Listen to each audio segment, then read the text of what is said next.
दत्तात्रय जेवघाले आणि त्यांच्या गावातल्या मंडळींनी या ठिकाणी गेल्या 3 दिवसापासून बेमुदत उपोषण सुरू केलेलं आहे। त्यांची मागणी अशी आहे की या गावामध्ये जलजीवन मिशन अंतर्गत एक पाणी पुरवठा योजनेचं काम सुरू होतं।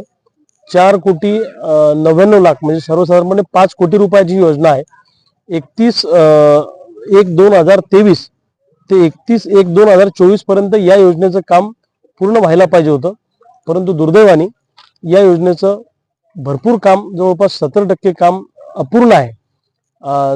जुन्या पाईपलाईनचाच वापर नवीन पाईपलाईन मध्ये करून दाखवलेला आहे आणि भरपूर मोठ्या प्रमाणामध्ये 50%च्या पुढे बिलं काढून घेतल्या गेलेले आहेत। काम न करता बिलं काढलेले आहेत। जे काम थोडं बहुत झालं ते निकृष्ट दर्जाचं झालं आणि गावात या योजनेचं पाणी येईल अशी काही शक्यता नाही।